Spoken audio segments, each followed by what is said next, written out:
Un après-midi de novembre à Chicago. Donald Trump, enveloppé dans son long manteau bleu-noir et sa cravate rouge, déambule sur Michigan Avenue. Il est en ville pour une réunion, mais a décidé de rentrer à son hôtel à pied, pour s'imprégner de l'énergie de la ville. En passant un coin près du Millennium Park, quelque chose le stoppe net. Sur le trottoir, accroupie contre un immeuble, une femme. Ses vêtements usés et déchirés, ses mains tremblant alors qu'elle tenait une pancarte cartonnée. Au secours, j'ai besoin d'aide. Trump s'arrête, ignorant la foule qui l'entoure. Il est frappé par le regard fatigué de la femme. Il s'approche lentement, attirant des regards curieux des passants. « Madame, dit Trump, comment vous appelez-vous » La femme relève la tête, surprise. Elle ne s'attendait pas à quelqu'un, encore moins à Donald Trump. « Teresa Ansley, répond-elle hésitamment. Trump s'agenouille devant elle. « Vous êtes une vétérane » ?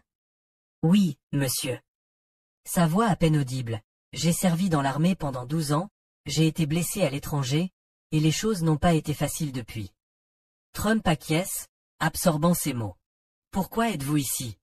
N'avez-vous pas un abri » Teresa secoue la tête. « J'ai perdu mon appartement il y a plusieurs mois. Je ne pouvais plus payer le loyer. J'essaie de me relever, mais c'est difficile. » Ces paroles touchent Trump plus profondément qu'il ne l'avait anticipé. Une personne ayant donné des années de sa vie au service du pays, réduite à mendier dans la rue.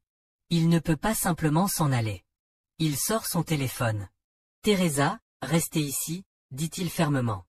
Nous allons régler ça. » Trump compose un numéro. De l'autre côté, son assistante de longue date, Margaret, répond immédiatement. « Margaret, j'ai besoin que tu trouves l'hôtel le plus proche avec de la disponibilité.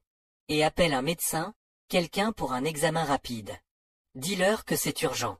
Immédiatement. » Trump revient vers Teresa, qui le regarde avec une confusion mêlée à un espoir prudent. « L'aide arrive, lui assure-t-il.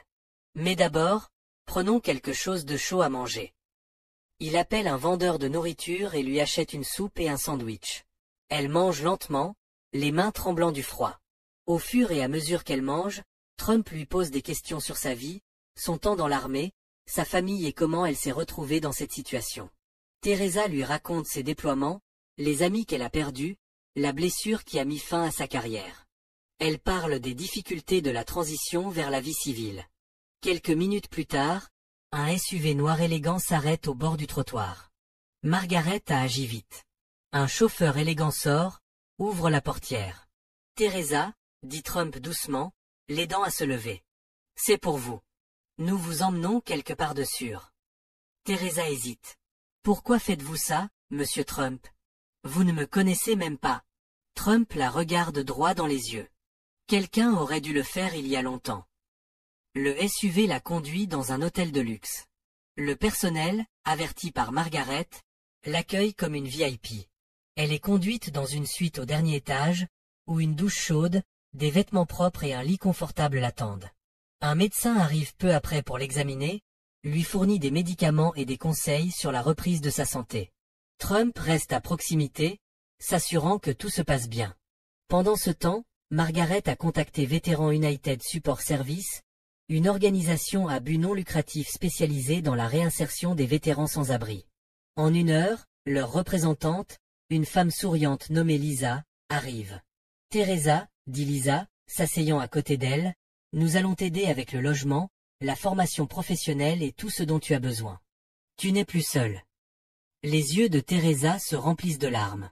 Elle regarde Trump, debout tranquillement dans un coin, et lui dit « Je ne sais pas comment vous remercier, monsieur Trump. » Trump avance avec un sourire bienveillant. « Vous n'avez pas besoin de me remercier, Teresa.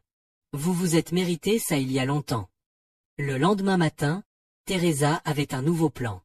Veterans United avait trouvé un logement temporaire et Trump avait fait en sorte que sa fondation couvre son loyer pendant la première année. Il lui a même remis un chèque pour les dépenses immédiates.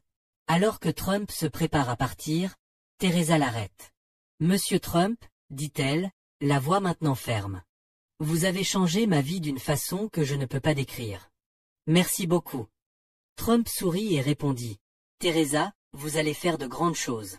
Promettez-moi juste une chose, rendez l'appareil un jour. » Alors que Trump sortait de l'hôtel et retournait dans la ville animée, il ressentit un sentiment paisible de satisfaction.